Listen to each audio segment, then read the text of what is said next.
All right, Happy New Year. Happy New Year. You guys are the dedicated right here. All right, so as far as the injuries go, Chris Jones, Pacheco, and Jawan Taylor. Jawan just has some issues with his knee soreness, so we're going to hold him from practice today. McCole will practice. He is activated into the 21-day window. Look forward to the challenge of playing the Broncos.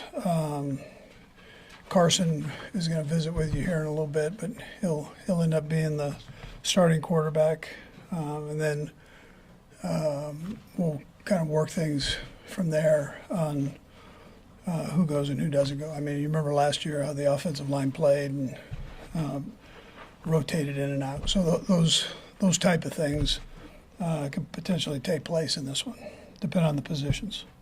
But anyways, the Denver Broncos are a heck of a football team, bidding for obviously a playoff spot. Sean's done a real nice job up there with that team, and as his coordinators have. So we've got to have a good week of practice here, starting today, and then again moving forward throughout the week. Anyways, with that, time's yours. Any difficult decision at all, what to do in this situation about Pat and some of the other guys? Kelsey, all those other guys? Yeah, I haven't finalized that part of it, but it wasn't a hard decision, no. What went into it, given that you don't have those guys won't be playing in the game for another 3.5 weeks? Yeah, I've been through that before, so I'm not too worried about all of that. I'm just gives the other guys an opportunity here to grow, and well, you can use everybody. Andy, obviously you guys put a premium on the turnover aspect of the game all the time. How do you account for the last, I guess, 6 games with no turnovers on offense? What's the difference? Yeah, Nags has made a big point of emphasis on that, and making sure that the guys are keeping the ball high and tight, eliminating tip balls, which could be a problem. Pat's done a great job with the football, and so that's helped us in that area. We can still get better at it as we go here, so we've got to keep rolling with that and keep making that a point of emphasis, as we go forward. So something's changed with it, but is it also a reflection of stuff you guys do in an ongoing way? I mean, it just seems like it's such a radical difference. Yeah, I mean, not as much scheme-wise, no. Just I think the guys are just doing a better job with it, and coaches are working it. You always see Porter out there with that strap pulling on everybody, and everybody kind of gets a shot at it, all the skill guys. So, that's helped. Andy, you mentioned before that obviously you have a lot of respect and trust for Carson, but getting the week now to sort of see him all the way through, what excites you the most? What makes you eager about seeing him in the offense, given he's had a full year to understand it and sort of mold it to his skill set? Yeah. Well, I think, first of all, I have a lot of respect for him. I think he's a good football player. I think he's got a good feel for this offense. Whether he's developed it or had some of the stuff prior to coming here, he's got a good feel. And then he deserves an opportunity to get in there and play. And at the same time, it gives Pat time to work on certain things that he'll do during the practices. How have you seen the other Carson Steele, develop throughout the season? Yeah, Carson's done a nice job. We've asked him to play fullback and special teams, two of the things that he didn't do. And he's really developed into a pretty good fullback in there. At the same time, he can carry the ball. We know that. He started the season off as our running back and toting the load there in a couple of those games. So that's a plus to have. Andy, what kind of conversations are had or consideration given to players who have contract incentives or career milestones going into a? Yeah, sure. I look at those. Yeah, like we did with Chris last year. Yeah, sure. We look at all that for sure. Yeah, we want the guys to be able to reach them if it's reachable. So, yeah. Andy, what is it that you seek to accomplish as a coaching staff over these next couple of weeks?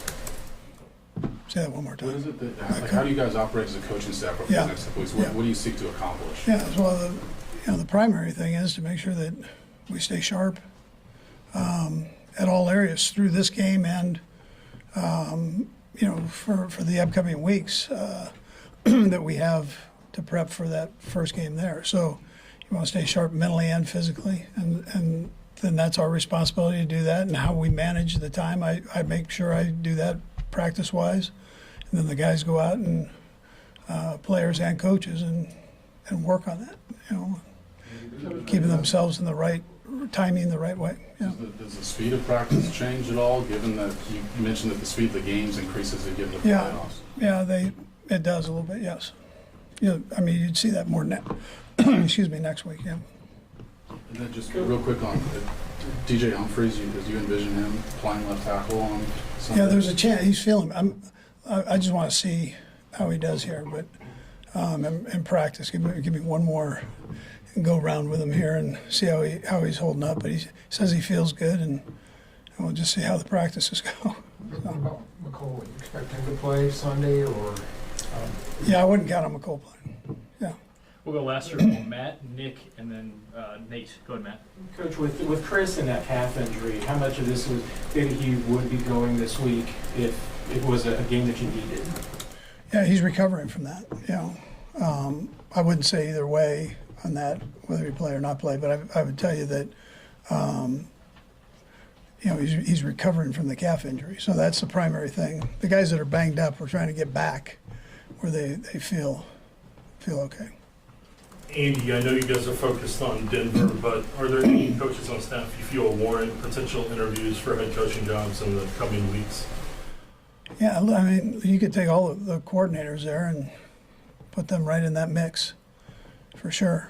I mean, both of them are the offensive and defensive guys are phenomenal. Tobe does a great job. I know the two names that normally come up are the offensive and defensive coordinator. So, but both of those two are warrant that, yeah, for sure. Nate. Hey, there's been some speculation from analysts that maybe you could treat Sunday's game similar to a preseason game where you would say have Hollywood Brown or DeAndre Hopkins play a certain amount of time and then obviously sit them in the second half. Given your experience, is that feasible? Is that something that you could even consider given how small roster manipulation you can do in Week 18?